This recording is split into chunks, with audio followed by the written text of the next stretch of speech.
Negara memiliki instansi-instansi pencegahan korupsi. Ada KPK, ada kepolisian, dan ada kejaksaan. Masing-masing dilengkapi dengan perangkat-perangkat yang mendukung pekerjaan-pekerjaan mereka. Namun, korupsi semakin banyak. Korupsi semakin merajalela di mana-mana. Kenapa bisa seperti itu? Apa yang salah dalam pelaksanaan penegakan hukum kita? Berikut adalah suara kajian Ustadz Das'ad Latif. Linknya ada di deskripsi. Terima kasih. Kan gampang sekali dilihat itu orang korupsi. Apabila penghasilannya sudah tidak seimbang dengan gaya hidupnya, sudah ada itu indikasi. Tinggal Bapak buktikan, ada penyidikan. Sudah ya kan bisa dibaca itu. Coba begitu Bapak tahu, setan juga tahu kelemahannya Bapak. Apa? Kantongnya masih berlobang. Datang tompa istri. Ketika dalam situasi kita normal Pak, godaan setan bisa kita lawan. Tapi ketika kondisi kita tidak normal, ada utang, ada selera tinggi, ada anak kita yang minta sesuatu yang di luar kemampuan kita, tiba-tiba ada peluang. Ini setan masuk di situ. Ketika Bapak Ibu mendapati undangan acara ini, setan berusaha menggagalkan agar Ibu tidak dengar dakwah. Di rumah dia basic kau, ndak usah kau datang, capek, tidak usah kau datang, lebih baik kau tinggal di rumahmu. Alhamdulillah kita berhasil meninggalkan setan di rumah, tinggal di tempat ini. Apakah setelah di tempat ini setan menyerah? Tidak, nagoda aku lagi setan supaya tidak dengar ceramah. Jangan aku dengar ceramah, jangan dengar ceramah, pegang HP-mu.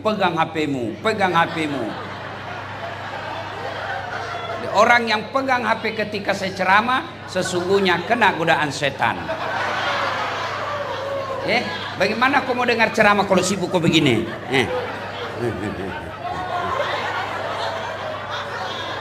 Sudah dikasih tahu masih juga ada pegang HP-nya. La haula wala quwata illa billah. Bukan mau kena godaan setan, kau sudah setan. Simpan dulu HP Bu ya, simpan dulu ya. Bisa? Kenapa Ustadz kita mau rekam? Kalau ibu yang rekam, gambarnya tidak jelas, suaranya juga tidak jernih, dan saya takut ada lagi keseleo mulut saya akhirnya viral. Jadi simpan dulu ya. Kita mau dengar ceramah Ustadz, jangan makin rekam. Ada kamera saya bawa. Itu kemana itu kameraku?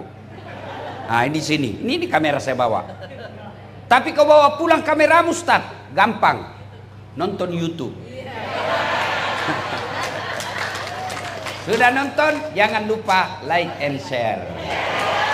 Kalau ada iklan, jangan kau skip. Kalau ibu nonton, lalu nonton iklannya 1-2 iklan, ibu ikut membantu orang-orang yang kami sekolahkan dan membangun rumah ibadah. Karena semua keuntungan yang kita dapat di YouTube, alhamdulillah sudah 3 masjid yang jadi dan beberapa puluh anak kita kuliahkan dan kita sekolahkan.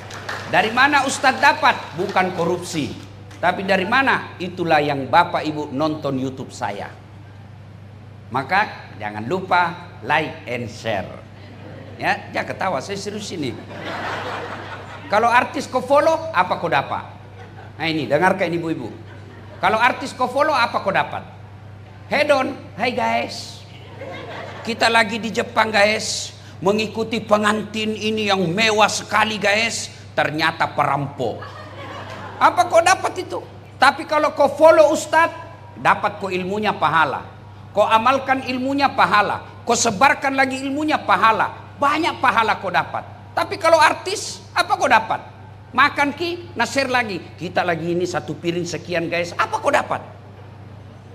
Maka follow ulamamu supaya kau dapat pahala dalam bermedsos. Bisa? Wa qala idzan bismillahirrahmanirrahim. Innallaha wa malaikatahu yusalluna 'alan nabi. Ya ayyuhalladzina amanu sallu alaihi wa sallimu taslima.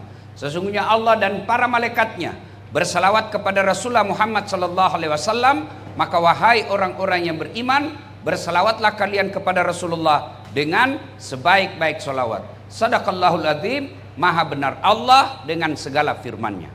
Bapak Ibu saudara-saudara sekalian teristimewa yang kita hormati, Bapak Wakil Kepala Kejaksaan Tinggi Sulawesi Selatan, Bapak Dr. Teku Rahman SHMH, yang insya Allah dimuliakan dan dirahmati oleh Allah Subhanahu wa Ta'ala, dan seluruh insan kejaksaan di tempat ini yang saya muliakan dan dirahmati oleh Allah Subhanahu wa Ta'ala, terkhusus Ibu Kepala Kejaksaan Tinggi yang hadir di tempat ini, yang saya doakan Ibu selalu sehat walafiat, bahagia dalam rumah tangga. Ini gaspol atau rem-rem? Serius kok, gaspol atau rem-rem ini? Hah? Nggak pakai kayak itu rem kalau ku gaski? Oke, pertama, jangan bawa perasaan, tapi pakai iman dengar ceramah. Ya, satu, ini dulu saya mau gas. Dan hebatnya, suamimu yang kajati, suamimu yang kajari, suamimu yang aspidum, kamu yang jadi dapat juga reci-reci itu jabatan. Iya toh? Dan biasanya istrinya itu pejabat, lebih hebat pengaruhnya daripada pejabatnya. Iya toh? Iya. Biasa itu dalam hidup, biasa itu. Biar setengah mati mah kau nasuka kajati, kalau ndak nasuka kau istrinya ndak jalan urusanmu. Biasa itu. Memang begitu kehidupan sosial. Maka syukuri, cara syukurinya jagai suamimu. Itu caranya. Bagaimana jaga suamimu? Jangan kau periksa HP-nya. Nggak ada gunanya kau periksa HP-nya. Iya toh? Kau periksa HP-nya, kau kalah jago penyidik.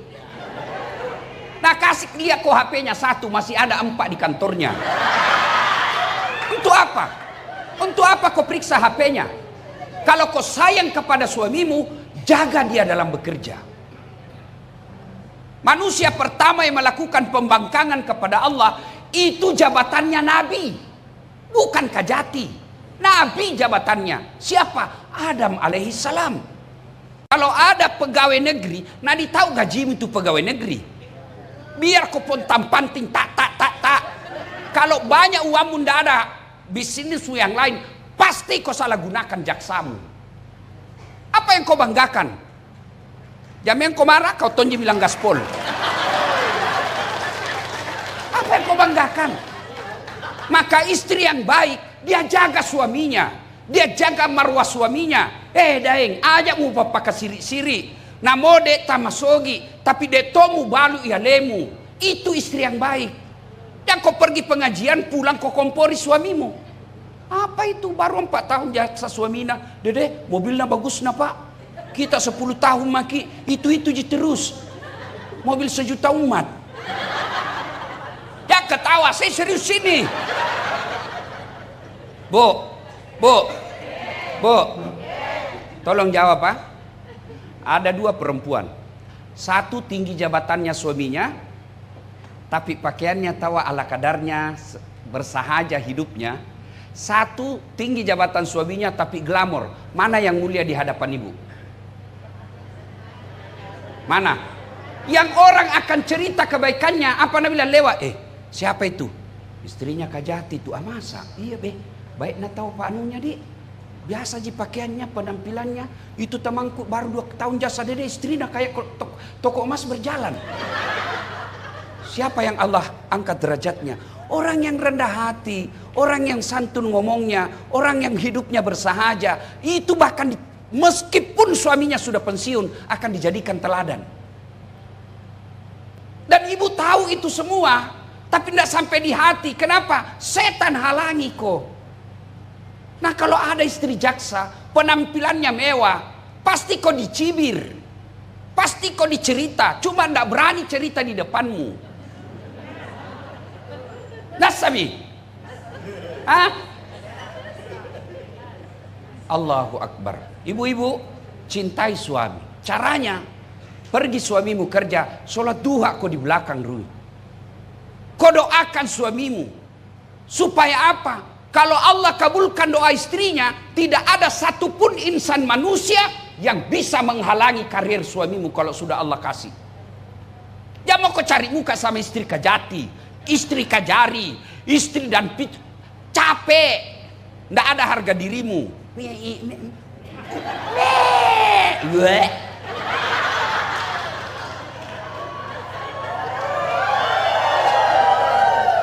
Sekolah mau kau tinggi-tinggi. Orang tuamu sudah jualkan kau sawah supaya jadi jaksa. Orang tuamu berlinang air matanya malam hari doakan kau supaya anaknya diangkat derajatnya. Lalu kau pergi hinakan derajatmu sendiri. Seolah-olah tidak ada sekolahmu. Menjilat-menjilat saja kerjamu. Kau tidak malu jadi manusia penjilat? Yang kau marah nak kau tonji minta digas. Maka itu suami bu, kalau istrinya selalu nasihati, dek tak kalupa lakemu. Tapi kalau jadi kau tukang kompor, dongok memang tong ini. Apa jipalik kau tingginya sekolah tidak bisa kau belikan emas. Dengar ini, semua kita laki-laki mau kasih kau perhiasan yang hebat, tapi rezeki terbatas. Mau kau jadi perampok suamimu dan pada akhirnya masuk penjara? Enggak kan? Siapa yang enggak kenal almarhum Baharudin Lopa? Menjadi legend. Kenapa? Karena istrinya juga bersahaja hidupnya. Jadi laki-laki, ini saudara-saudaraku yang jadi jaksa, itu penentunya baik sifatnya istrinya. Karena kadang-kali kami laki-laki rela melakukan apa saja yang penting istri senang di rumah. Maka jadilah istri yang baik. Pergi suamimu menuntut di pengadilan, kau sholat duha di rumahmu. Ya Allah bimbing suamiku, tunjukkan yang hak adalah hak, tunjukkan yang batil adalah batil. Perbaiki lisannya, jaga mulutnya, jaga harga diri kami sekeluarga ya Allah. Ya Allah kalau rezekinya jangan kau halangi, kalau rezekinya mudahkan baginya ya Allah.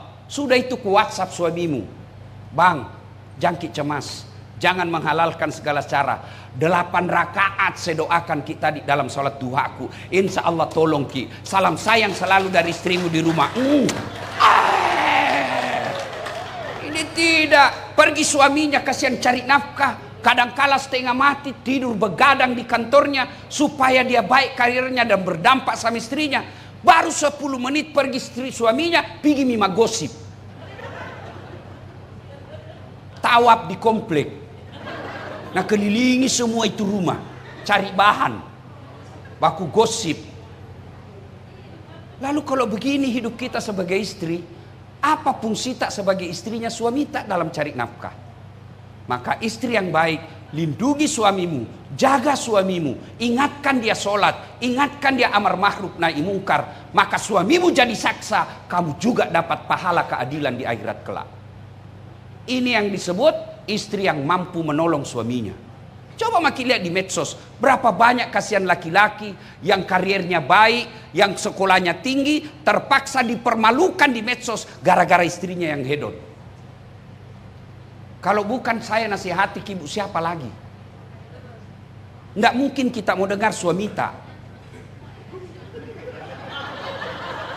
Iya toh? Dinasihatin.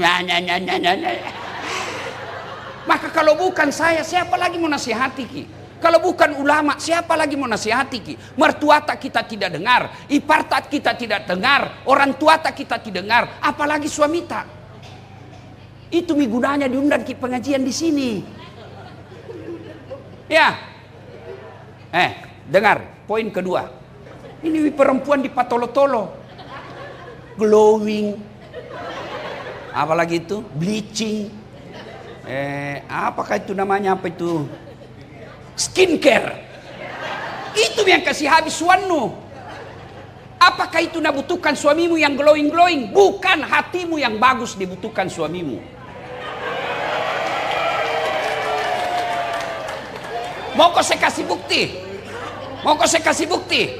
Itu ada yang viral toh, pengusaha skincare selingkuh. Siapa nak temani selingkuh suaminya? Pembantuna. Si mau kok. Ayo, Kalau suamimu tergoda dengan cantiknya, tidak mungkin dia selingkuh dengan pembantunya. Tapi apa yang dibutuhkan suami? Ketenangan jiwa. Ini. Habis suamimu ratusan ribu. Saya heran, kenapa semua pengusaha skincare kaya mendadak dan kaya tiba-tiba? Karena banyak perempuan mau dibodoh-bodohi. Jangan kau marah, jangan kau marah. Apa beda? Sampai biar jalan susah tongi. Beleng-beleng. Jangan marah Bu, jangan marah. Ini gunanya pengajian. Supaya ada tong perubahan. Ya. Maka istri yang baik, kalau cara bersyukur, lindungi suamita. Nasihati, ingatkan. Soal sudah diingatkan dia mau dengar atau tidak. Tawakal ilallah, berserah dirilah kepada Allah. Begitu mau pergi suamita, doakan ki. Buat hatinya tenang. Bertengkar kita di malam, lupakan kalau dia mau pergi kerja. Kita tidak tahu apa yang terjadi. Siapa tahu bisa jadi keluar tinggal jasadnya. Alangkah bahagianya kita pergi. Istri tak, istriku saya Bu. Sampai saya bilang Pak Waka, selalu saya bilang sama mamaku, kalau istriku tidak masuk surga, saya keberatan nanti di akhirat. Kenapa? Baik memang tuan saya istriku Bu. Masya Allah. Saya kalau mau, padahal saya tidak pernah pacaran, tidak pernah kenal, tidak pernah lihat fotonya. Saya kenal mamanya hari Ahad, Jumat saya melamar. Masya Allah. Kalau mau kau pergi, kau ambil ranselku. Kan subuh-subuh biasa kan, pesawat pertama jam 4. Nah ambil Tom itu ransel, nah berat kuliah. Saya bilang jangan sayang, berat gitu. Karena banyak elektronik dalam. Apa nak bilang? Beratnya ini tidak ada artinya dibanding beratnya Ustadz sebagai pendakwah mencari nafkah untuk kami. Ini nasib perasaan, male. Sampai di mobil, nak cium tanganku dulu. Cukup mi? Tidak, nak cium lagi. Baru nak cium lagi nih. Baru ini lagi. Ini lagi. Ini agak lama. Woi Pak Jaksa, pada jadi dicium istri tahu begitu. Punya upah. Ibu-ibu, hari Adiaksa ke-64 ini coba ibu mulai amalkan besok. Itu ada hasilnya ini dakwah. Amalkan ki besok. Bertengkar ki malam, lupakan pertengkaran. Buat hatinya tenang supaya dalam kerjanya dia tenang. Mana bisa kita cari nafkah dengan tenang kalau galau perasaan. Begitu dia mau pergi doakan. Cium tangannya. Dan jangan kau lepaskan tangannya kalau dia belum bilang iya. Cium sudah itu bang. Ridhoi saya. Kalau dia bilang iya dek, baru lepas. Pergi. Ku lepas di kau pahlawan. Kalau dosaku kepada teman saudaramu, tiap hari kau bisa ketemu, tiap hari kau minta maaf. Tugas kau di Selayar. Tiba-tiba kau pindah ke Jawa, pindah ke Sumatera. Jejak-jejak kesalahan yang pernah kau lakukan di Selayar, itu akan diminta tanggung jawabnya. Dan susah kau lagi balik ke Selayar. Maka ketika kau bertugas di suatu tempat, jangan pernah meninggalkan kebatilan. Karena susah taubatnya. Kalau anda dosa kepada Allah, tobatnya gampang. Menyesal, mengakui, tidak mengulang, ganti kebaikan. Kata Allah, yang penting kau tidak mengaku Tuhan, saya ampuni semua dosamu. Itu kata Allah. Tapi kalau dosa kau dalam jabatan, susah kamu taubat. Kenapa? Kau harus perbaiki kesalahanmu. Coba bayangkan itu kasus yang lagi viral di Cirebon. Orang tidak bersalah divonis salah. Apa ndak takut di hadapan Allah? Manusia boleh kita tipu. Hukum bisa kita permainkan. Kamu yakin bisa tipu Allah di akhirat? Dan bagi orang beriman, percaya kau pasti kau mati. Mau kau kemana? Berapa mi kepala kejaksaan di Sulawesi Selatan? Berapa mi? Sudah puluhan. Dan ada yang sudah menghadap kepada Allah. Dan ketika jabatannya dia pegang dan menyalahgunakan jabatannya, pasti kau akan tanggung. Tidak ada satupun kejadian di dunia ini yang lepas dari tanggung jawab kita. Maka renungkan itu setiap mau mengambil kebaikan. Kalau nanti ada takdirku masuk surga, masih antri saya, Pak.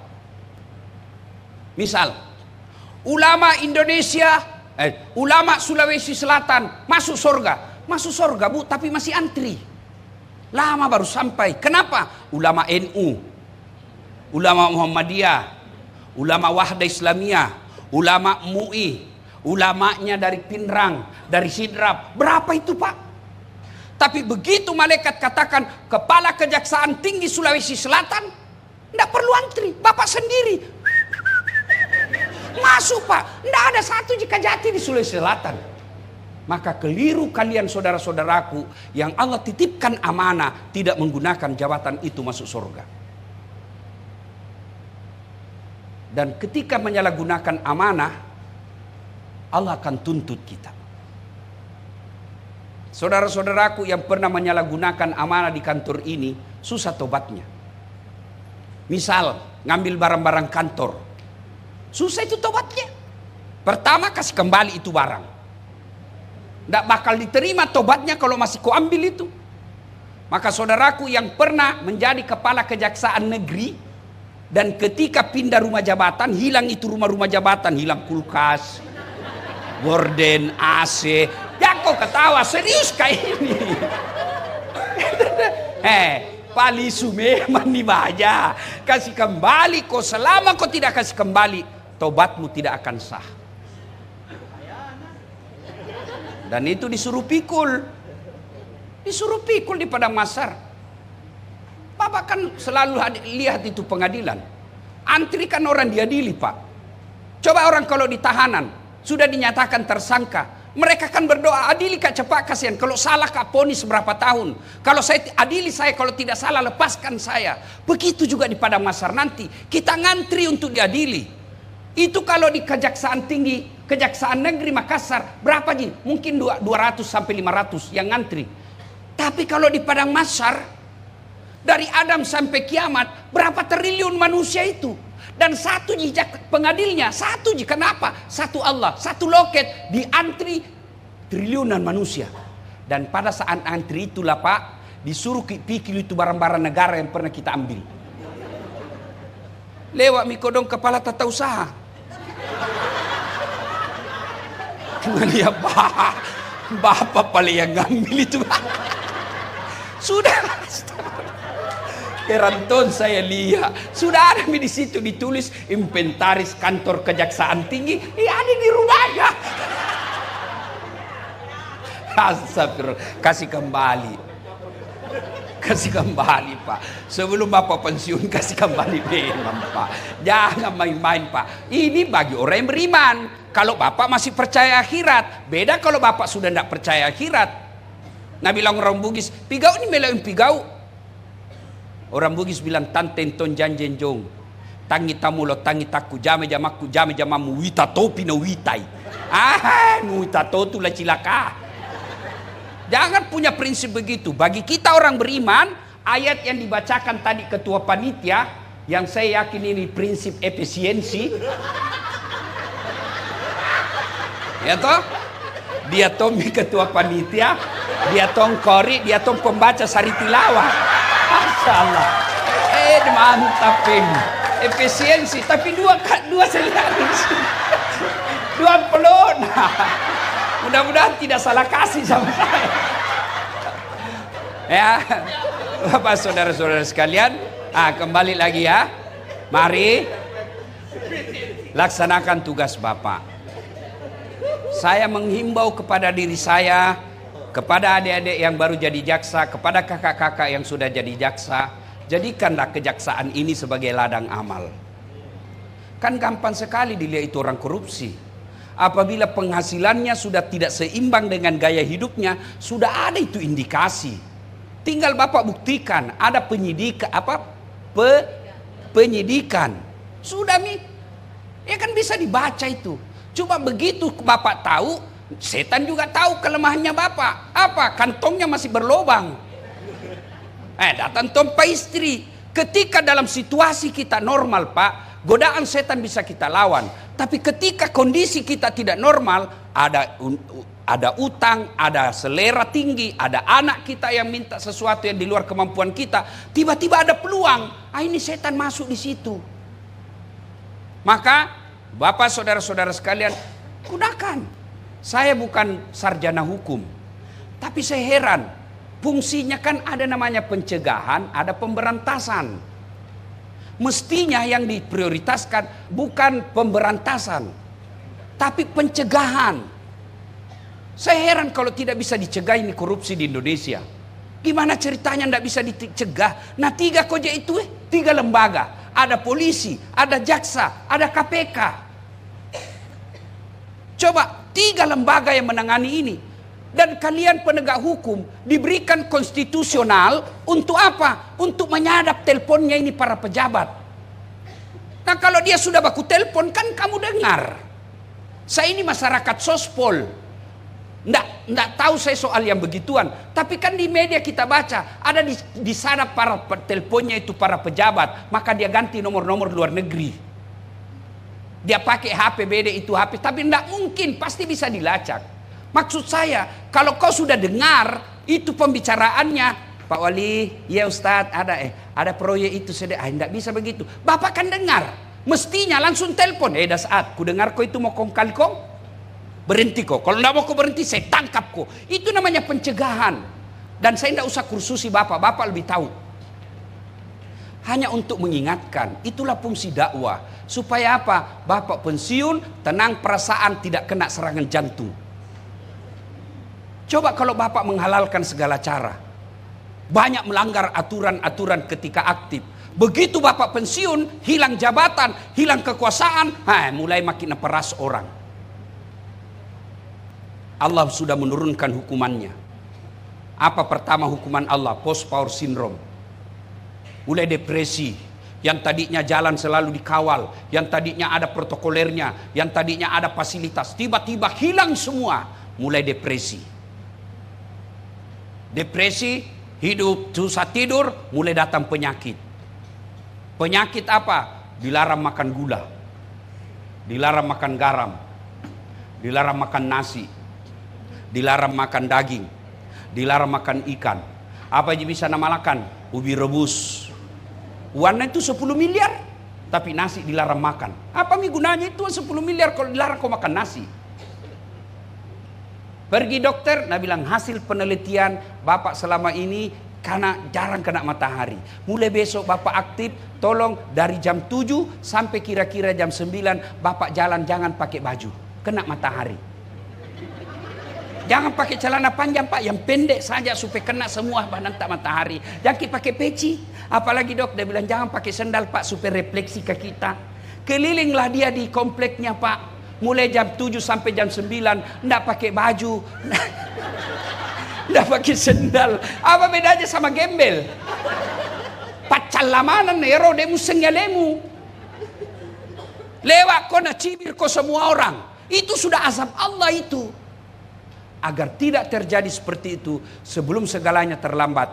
Mari manfaatkan jabatan kita, rezeki kita, nikmat Allah yang Allah berikan, manfaatkan untuk apa? Mendekatkan diri kepada Allah Subhanahu wa taala. Usia 60 tahun Kejaksaan Republik Indonesia, usia yang sudah cukup dewasa. Keliru kalau belum membuat institusi kita dinikmati oleh rakyat banyak. Caranya apa? Tegakkan keadilan seadil-adilnya. Yang ketiga, suatu ketika datanglah, diutuslah gubernur oleh Umar bin Khattab. Gubernurnya namanya Amr bin As di Mesir. Gaya kepemimpinannya Amr bin As hedon, suka yang mewah-mewah. Di depannya rumah jabatannya gubernur Amr bin As ada gubuk jelek dan orang Yahudi punya. Dipanggil kepala kontraktor. Siapa punya gubuk itu? Nggak enak rasanya ini istana gubernur, di depannya ada gubuk. Dia bilang, orang Yahudi yang punya. Sudah, bebaskan itu. Kasih, beli rumahnya berapa saja dia mau. Didatangilah itu oleh kontraktor. Kena pembebasan. Kita ganti 2 kali lipat. Tidak mau. 3 kali lipat. Saya tidak mau. 4 kali lipat. Tidak mau. Namanya ganti rugi, tetap jadi rugi. Banyak tuh bicaramu. Kalau bahasa kita, sudah mau tidak mau gusur. Digusur rumahnya. Si Yahudi. Yahudi minoritas waktu itu. Dia sedih, tapi dia ingat Amr bin As kan gubernur, masih ada di atasnya, presiden. Dia jalan kaki dari Mesir ke Madinah. Ketemu Umar bin Khattab. Begitu sampai di kota Madinah, dia mendapat ada orang tidur di bawah pohon kurma. Dia mengambil bantal tangannya, lalu tidur. Dia dapat itu orang tidur. Tuan. Nah, apa? Dia bangun ini yang tidur. Kenapa? Kau kenal Umar? Ya. Pengawalnya yatim piatu. Pakaiannya rasa malu. Maksudnya ya itulah Umar. Mana dia? Saya yang kau temani bicara, saya Umar. Kenapa kok? Kalau bahasa Makassar, kenapa? Dia bilang saya mau melapor ini. Apa? Itu gubernurmu Amr bin As na doser ki kodong rumahku. Na bongkar. Kenapa bisa? Katanya ndak enak dilihat pandangan depan rumah jabatannya. Masa begitu ya? Sudah begitu, kalau begitu, kau itu ada tempat sampah, ambil itu tulang di situ. Dia bilang, ya Amirul Mukminin, Umar, saya datang ini minta keadilan, bukan minta tulang. Sudah, jangan banyak bicara, mau ambil saja. Dia ambil itu tulang ibu, lalu Umar bin Khattab mengambil pedangnya, sudah itu tulang, dia gores, garis lurus di atas tulang itu, dia bungkus. Sudah, bawakan Amr bin As, kasih ini. Dia bilang, apa maksudnya? Jangan banyak bicara, bawa saja. Bawa. Sepanjang jalan berpikir, jauh-jauh ini kasihan, tulang jadi kasih kak. Sampai di Amr bin As, Pak Gubernur, ya, ada apa? Saya baru menghadap ini sama Amirul Mukminin Umar bin Khattab. Beliau titip salam ini nak kasih ki. Dia lihat. Amr bin As melihat itu, gemetar, langsung jatuh. Tambah kaget ini Yahudi. Apa maksudnya ini? Dia bilang, ini teguran keras dari Amirul Mukminin, Pak Presiden. Apa itu? Kau tahu ini? Tulang. Garis. Ini garis artinya, Amar, kau sekarang jadi gubernur. Tapi ingat, kamu suatu waktu pasti jadi tulang. Sekarang kau berlaku lurus seadil-adilnya seperti garis lurus yang saya bikin ini. Kalau kau tidak mau berlaku lurus, pedangnya Umar bin Khattab kasih lurus kok. Begitu ya. Dipanggil kontraktor. Perbaiki rumahnya kembali. Batal digusur. Dia bilang, begitu keadilan dalam Islam? Ya. Dia bilang, iya Pak Gubernur, kalau begitu tidak apa-apa. Ambil mini tanah saya tinggalkan. Ternyata keadilan dalam Islam luar biasa. Saudaraku yang menganut agama Islam, tunjukkanlah keadilan. Jangan kau bikin malu agamamu. Supaya orang, kalian berdakwah bukan melalui mimbar. Kalau saya berdakwah melalui mimbar, kalian berdakwahlah dengan cara apa? Dengan jabatanmu sebagai penegak keadilan. Supaya apa? Di akhirat kelak, sebelum sampai kalian transit dulu di alam kubur. Ada 3 yang bisa menyelamatkanmu di alam kubur. 1 diantaranya ilmu yang bermanfaat. Kalian ketika berjabat sebagai jaksa, ada ilmu-ilmu yang bermanfaat, ada tradisi-tradisi yang kau lakukan dan turun-menurun diamalkan di kantormu, itu akan menjadi amal kebaikan dan itu akan kau nikmati. Tiap bulan dapat gaji, tiap tahun dapat kenaikan pangkat, di akhirat sebagai jaksa juga jadi amal jariah. Assalamualaikum warahmatullahi wabarakatuh. Penonton yang dirahmati Allah, bagaimana pendapat Anda dengan tema kajian kali ini? Bermanfaatkah? Berikan pendapat Anda di kolom komentar di bawah. Semoga Allah memberkahi kita semua. Amin. Jangan lupa klik like, subscribe, dan lonceng ya. Terima kasih.